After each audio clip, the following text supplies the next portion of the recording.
way I move forward with the sovereign citizens. I don't think it's fair that everyone else either has to bring a valid driver's license in, or they feel that you don't have to have this because you're this special entity, or whatever claims that you're making. The court does not recognize those claims. Therefore, the court is not going to accept the fact that the prosecuting attorney or the city. Greg, I'm ready whenever your client is ready, Mr. Bachmann. Thank you, Your Honor. You heard me about the license, though, correct? Yes. It's set for a jury trial. Is that tomorrow? Yes, Your Honor. The prosecutor has stipulated to dismiss all cases. So the dismissal for the driver's license would have to be for best interest of justice. Well, I know some. I don't Make know that if it's clear. the best interest. I don't know if it's the best interest of justice. I don't know if that's the case. Okay. No. What about prosecutorial discretion? No, it's not about that. It's not about that. What it's really about is this essentially what I consider sovereign citizen stuff. Everybody else is taking deals for the same instance, and these sovereign citizens come in here and with no basis in the court's eyes, and they get to go off scot-free. So I had a lengthy discussion with my client about that, and I was not able to, and I made effort to pull up some points, some authorities that I could bring to bear with respect to the issue of jurisdiction, and it just was not cognizable to me. After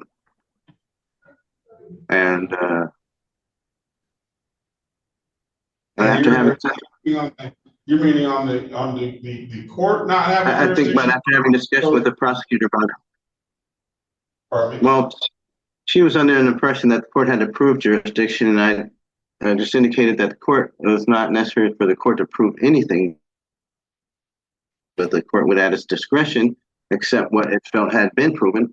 And the most relevant thing I think with respect to that is that my client has previously had a Michigan driver.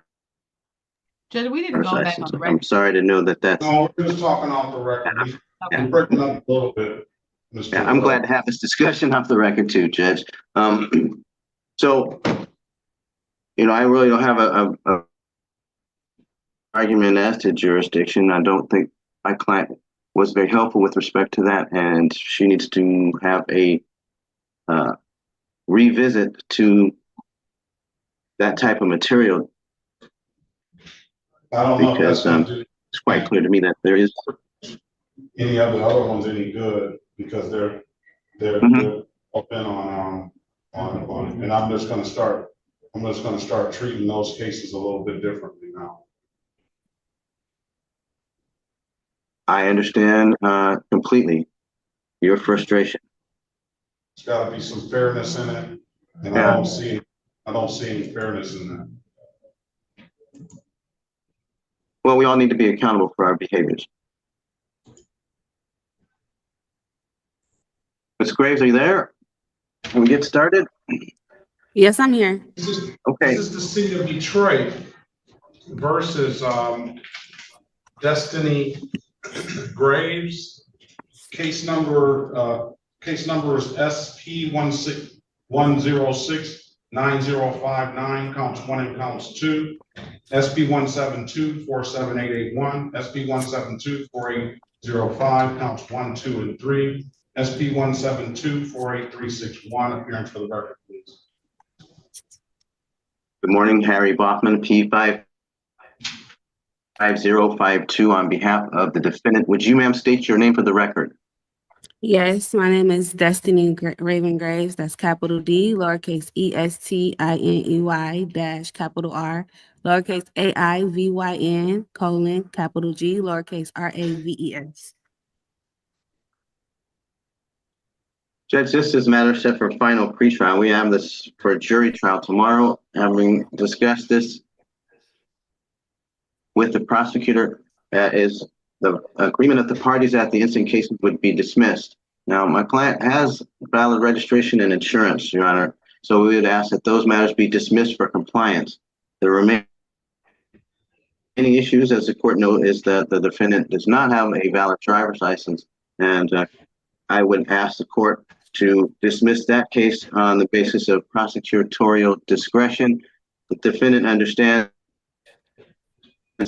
that would be all of these dismissals today are based on technicalities and are without prejudice, and therefore it is the discretion of the prosecutor whether or not they wish to recharge these counts at any time in the future. And it's the court's discretion on whether the court wants to accept that as a that offer that the prosecutor has extended. And as I was talking off the record, the court doesn't see really any fairness in these sovereign citizens being able to come in and proclaim that. With the court has seen no basis for it at all whatsoever. The rest of the individuals are required to either get a valid driver's license, or the court extends those offers or accepts those offers when individuals come and rectify the situation after the fact, which the court doesn't have to do, but does that routinely when people go and drive and get a valid license.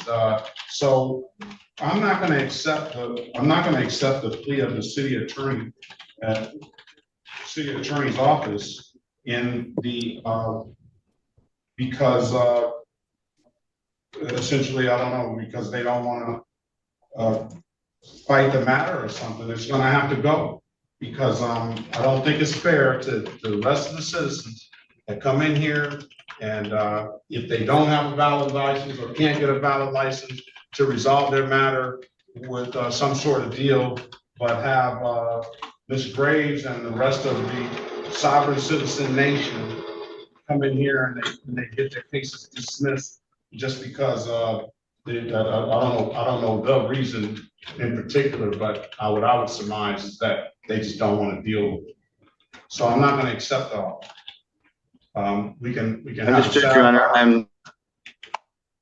May I make a clarification that actually the defendant made to me with respect to the sovereign citizen aspect of this argument. My understanding is that this is not that this individual is arguing that well, why don't you give some clarification, Ms. Graves, to the arguments you're making, that this court doesn't have jurisdiction or has to prove jurisdiction, that jurisdiction is not because you're present in the jurisdiction. Can you tell us why you're not subject to the laws of the city of Detroit when you are a driver in the city of Detroit? First of all, I thank you for this opportunity to speak, Your Honor. I am here appearing specially, not generally, and I am raising my abatement on Ms. Namer. And yeah, that I'm raising my abatement on Ms. Namer, and that's it. I'm raising my abatement on Ms. Namer. I don't even understand what that means. I'm sorry, can you say that again? I don't even understand what you just said or the meaning of what you just said. I'm raising my abatement on the grounds of Ms. Namer because I've been misidentified in this case, and I'm just pointing out the defect in the case. And I'm aware that Ms. Namer is a very fatal mistake in a case. So I just wanted to point that out in my case. Is that misnomer? Is that what you're trying to say? Yes. All right. So so obviously, what Ms. Graves, what I understand Ms. Graves is trying to say is that they pulled over the wrong person. It wasn't her that was actually driving. If she's saying that I guess that's what she's indicating. I don't know. Maybe you can No, clarify that. Your Honor, respectfully, no, that's not what I'm implying at all. I don't deny that I was not there in the interaction on, that day with the police officer. I'm not denying that at all. I was there and I am present now here as well. What I am saying is that there has been a misidentification between me and another party. I've been misidentified as a corporate fiction rather than a natural person. All right. Which So that's the same sovereign citizen stuff. Just doesn't, that's the same sovereign citizens argument in the court's eyes. So I don't, that whole, I'm not a person, I'm a corporation, and I get to be able to travel freely upon this road and without impediment. Listen, this is the state of Michigan, the city of Detroit.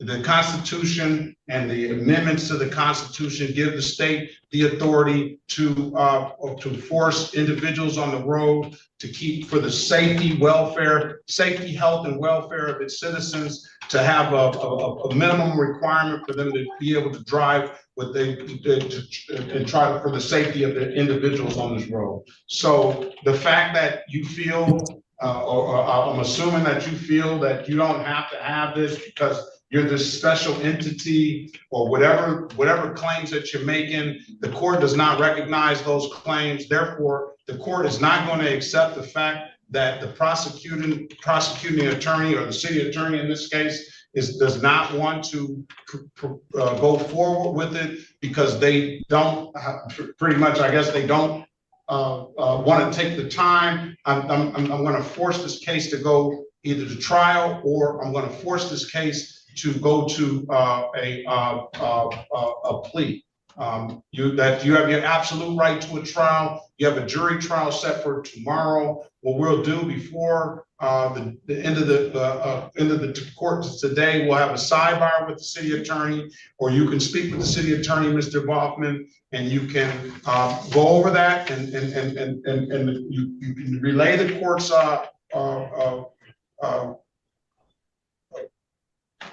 apprehension to take this deal to the city attorney and see when they want to move forward. Okay, and you can set, we'll give that, we'll at least give that opportunity to set a new date. But that stuff that Ms. Graves is speaking on, however you want to be, however you want to be addressed, Ms. Graves, the court has quite frankly is getting pretty tired of. All right. Respectfully, Your Honor, I would like to request evidence that the court does have jurisdiction over my living person and not my That's corporate. not the court. That's not the way the system operates, ma'am. You need to read the Michigan court rules and educate yourself better. I don't know who's been teaching you this stuff, but quite frankly, the court does not have to give you any jurisdiction. And you challenge jurisdiction. The court says you were pulled over in the city of Detroit. You indicated that you were at the scene. The officer gave you a ticket. That is notice for you to come to court. You set a court date, and therefore you're here now. So other than jurisdiction being that you weren't in the city of Detroit when this offense occurred or these allegations occurred, then the court will hear an argument about that. But as far as anything else other than that, whatever you're speaking on, the court is not going to even entertain that. All right. Respectfully, Your Honor, my We presence understand, Your Honor. does not equal established I told you jurisdiction. I'm not entertaining that stuff. I let you make your record. You've made it many times, and there's a record down here. So either go back in the breakout room and wait on Mr. Bachmann to figure out what this trial date is going to be. I'm going to let you be heard, and you can put that to a jury of your peers. All right, and the jury of your peers accept your argument about you not having to have a driver's license and the court not having jurisdiction, then that won't even go to a jury. But if the court will accept your argument about whatever your position is, ma'am, and they find you not guilty, then that'll be the case. But other than that, we're not going to keep going back and forth with this. All right. Okay, respectfully, Your Honor, I would like to say I will not wait. No more. Pass the matter. Rejoin the I just want to breakout. make sure that I'm not. No more. Pass the matter. Rejoin the Judge, may I breakout. place the And defendant go to your in breakout on attorney. 5? Thank you. Thank you. Okay, Ms. Warren, off the record, we had a conversation with, the officer Hinkle was here. He's no longer here now. I don't know where he went, but Ms. Gilmer's been here. But off the record, we had a conversation about Graves. I do understand that the prosecutor was dismissing the charges. And the city's just not, I mean, the court is just not going to accept that as a resolution. Ms. Graves is either going to have to go to trial, or she's going to have, or the city's going to have to extend her a deal that she will accept. It's not fair to the rest of the population for these individuals to come in here. She says it's not a sovereign citizen argument, but everything that she's saying to the court has been in the tone of a sovereign citizen. So I just don't think it's fair that everybody else has to take some kind of deal and some sort of punishment, and they just get to walk out of here scot-free. So I'm not accepting that. And is that Mr. Werbling, Your Honor? No, that is Mr. Bachmann. He's in there speaking with his client right now, and that's Destiny Graves. Okay, so this is set for a jury trial tomorrow. I guess we'll go to jury. He's explained to me that she has her documents. Yeah, but she may have some license, and I mean, she may have some insurance and registration, but without a valid driver's license, she doesn't have that according to what it reads here. Okay, thank you so much. All right, let's go back on the record. People reduce inner conflict by changing beliefs or changing behavior. She has now publicly agreed to get licensed. That creates pressure to act consistently. If she returns unchanged, credibility drops fast, and future mercy becomes harder to win. Ms. Graves, Mr. Bachmann, what does your client want to do? So, Judge, this matter is set today for final pretrial. I do respect and honor the court's decision with respect to our motion for with regard to jurisdiction, and we do have an intention to proceed with the finding of fact as scheduled. My client wishes, for her own personal reasons, to ask the court to consider adjourning tomorrow's bench trial, at least for a later time. She has an appointment. My understanding, it is directly related to her ongoing issue with securing a place to live. And she's been offered some assistance, but that at 10 a.m. tomorrow morning, she's expected in a meeting to help her find housing. She's asking for the briefest of adjournments if this court would consider even a later time for us to convene for trial. That would be manageable for us. I'm prepared for trial, prepared to move forward. I don't know, Your Honor, that you required that the complaining witnesses appear for today's final pretrial.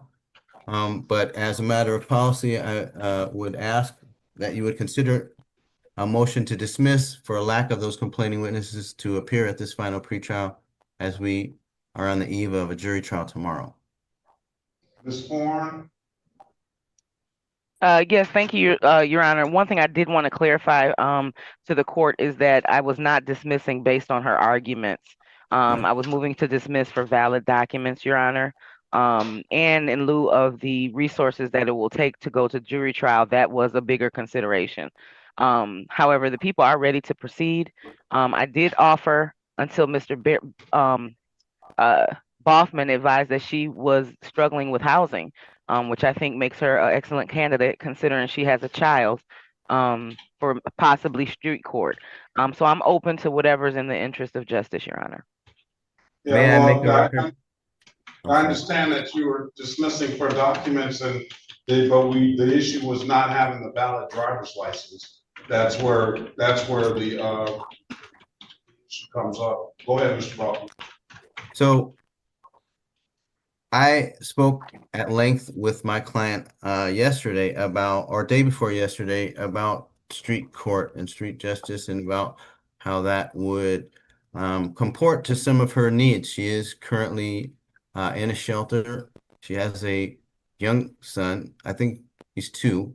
And she's also has some needs with respect to employment and quite possibly healthcare that could be in form and prospectively would be met if she would participate in our street justice program. I did mistakenly tell her that it might be a year commitment. I want to make sure that I correct that because Ms.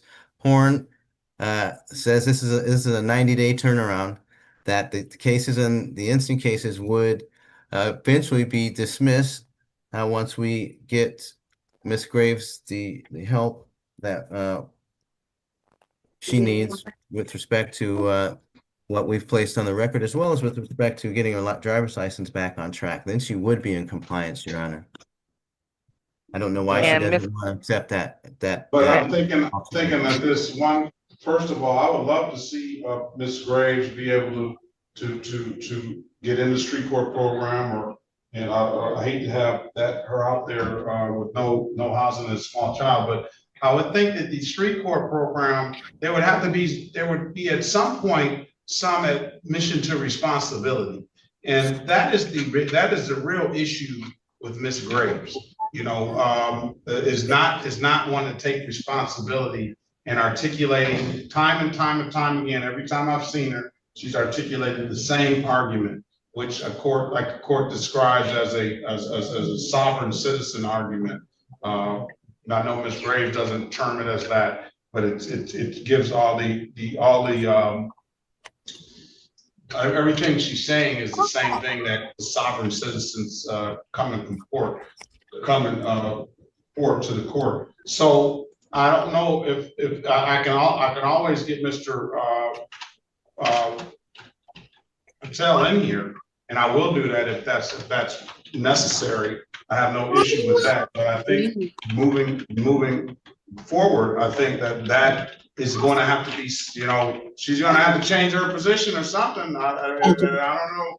It seems like she's pretty stuck on that position that she has. So that's one issue. The other issue is that there is brought up to the court about the issue of the complaining witness not being here. It is my policy that on the date of trial, on the date of the final pretrial, all of the individuals are supposed to appear. That goes to Ms. Madam Prosecutor Horn's argument of the necessary cost as it relates to bringing a jury in, and to avert that cost, we want to make sure that everything is ready to go.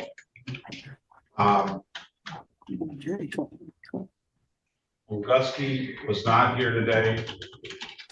I don't have it written on the file that that's the action that I was taking, but that's not my normal course of action.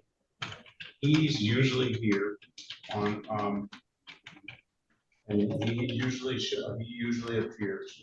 So he's probably on all the cases. So you except for just need to find out tomorrow. misdemeanor cases. Ms. Wright, particularly Wright, is not here. So, yeah, I didn't mark that on the file. It's just going to either go. What time will you be at the dealing with the housing issue? What time will you be done with that? Do you think, Ms. Graves? I'm not sure, but here's my case manager. She knows more. Right. Could you place your name on the record and who you are? My name is Kim Carter. I'm her case manager here at the Fox shelter. She's in a homeless shelter. We have her housing scheduled tomorrow between, I believe it's between 8 and I want to say 10, but it may not end till like 11 or 11:30. It's for her to secure permanent housing to leave and able to leave the shelter. All right, and good morning to you, ma'am. And what are the chances, oh, here's Langowski here now. What are the chances that, is that what you called him in, Ms. Warren? I'm sorry. I couldn't hear you. Yes, Your Honor, I did call him in. I was not aware that he was supposed to be here, especially this cold case is first impression to me. But I did want him to be here to hear and see what we're going to decide or what Your Honor is going to do today. Okay, all right. And Madam Case Manager, is this a hearing that this Graves can is likely to be granted some permanent housing tomorrow? Yes, so she'll be able to secure a voucher so that we can move her from the shelter into permanent housing. Exactly. Okay, great. That's good news. So from what my understanding, Mr. Bachmann, Mr. Patel is not necessary because that process is going through by the good people over there at the shelter. So that's congratulations on that. I'm glad to hear that. So we'll talk about moving this matter. We'll cancel the jury trial tomorrow. Your Honor, forgive me for interrupting. Would you consider giving me some more time to work with my client? I'd like to see her get a valid driver's license. She is not suspended out of Detroit to somewhere else. I think I can help her identify that. And I think we can bring her back with a valid driver's license. That should please us all, most especially the defendant and the city of Detroit. Well, I'd absolutely like that. I would like, thank you, Madam Counselor over at the shelter. You're welcome. I would like that as well, but as I just say, from everything I've heard from Ms. Gray, that's not her intention. It doesn't seem as though it's her intentions. Are you willing to do the necessary steps to get a valid driver's license now? Of course, Your Honor. Okay, all right. What we'll do is I'm gonna reset this matter for a pretrial date on October the 13th. Congratulations, Ms. Graves, on the housing. And Do you mind telling me what day that is? That's a Monday. The 13th is a Monday. October the 13th is a Monday. Okay. All right. So at 8:30, Mr. Bachmann, I appreciate you working with Ms. Graves. I'm glad that you seem to have gotten her attention, and I hope things work out. Thank God you got, you're going to get that voucher, ma'am, and you're going to get yourself situated on housing. And thank you, Mr. Bachmann, for coming in and the advocacy that you've done. I don't know where you get the arguments that you're making, ma'am, but in the court's eyes, they have no basis in fact or law. All right. So I don't know how you can take that for what you want. You're your own individual, and you can make your own decisions. But that stuff, I'm changing my way I move forward with the sovereign citizens. I don't think it's fair that everyone else either has to bring a valid driver's license in, or they have to take some sort of punishment or plea because they don't want to operate, and sovereign citizens just get to. And I know, Ms. Horn, that's nothing to your, it's just been cases that the city just has dismissed the cases a few times in the past because they just don't feel with the cost, but it's just not going to happen here. All right. And thank you, Your Honor. I was unaware of her sovereign argument altogether until we'd already discussed the resolution. So, but thank you for saying that, Your Honor. Absolutely. Officer Langowski, good morning. Can you state your name, badge number, department for the record, please? Yes, good morning, Your Honor. Officer Maverick Langowski, badge 746, Detroit Police. All right. No, there's no need to apologize. I don't know if I told you. I didn't write it on the file. So if I told you, then maybe no. Yeah, no, I only got the notice about the jury trial for tomorrow, so that's my apologies if I was supposed to be here earlier. No, I didn't necessarily tell you that. It's just the court's policy, and it really comes from the chief judge. And That comes from the chief judge, and I understand it very well, that if the people are not gonna be ready and prepared, there's no sense in us inconveniencing the citizens of the city of Detroit for a jury trial that's not going to likely go. So other than that, we've reset the matter to October the 13th. That's just a pretrial date, and you'll get, if another trial date is necessary, I'm sure you'll get the right subpoena. But I know that I said, when I saw your name, I said, he comes to court all the time. So I know he probably did not get the notice. All right. Yeah, nope. I only got the one about tomorrow morning, so I was actually getting ready for that one. All right. Best of luck to you. So now you gotta, maybe I won't say you have some extra time because you may have a lot of other things to do, but hopefully you got some extra time. Have a good day. Be safe out there. All right, Ms. Graves, you be safe. Congratulations on that. And I hope that you find a nice, beautiful home for you and your little one. All right. Thank you, Your Honor. Thank you again, Your Honor. Thank you to the prosecutor. Thank you to the good officer. Mr. Graves, call me tomorrow, okay? Okay. Bye, everybody. Good job. Have a great day. Have a good day. This hearing shows how small legal choices become life choices. The original issue was a driver's license case, but it expanded into something larger, whether the court sees someone as cooperative or unreachable. Judge Perkins made that clear. He rejected arguments he viewed as sovereign citizen logic, not just because he disagreed with them, but because courts reward workable solutions, not theories with no accepted legal basis. Then the case changed direction, the moment real-world facts entered the room. Housing instability, a child, shelter support, and a path toward compliance. Once those facts were on record, the conversation moved from punishment to structure. That matters. Courts often respond differently when someone presents a solvable problem instead of a symbolic fight. The defense attorney also made a strategic pivot. Instead of debating jurisdiction again, he focused on license reinstatement and stability. That is usually stronger than repeating arguments the judge has already rejected. When a judge signals a closed door, effective counsel looks for the open one. Nothing was fully won here. Charges were not erased in the final exchange. The case was reset, meaning opportunity replaced immediate consequence. That can be valuable, but only if used. If she secures housing, gets licensed, and returns prepared, this hearing becomes a turning point. If not, it becomes one more warning already given on record.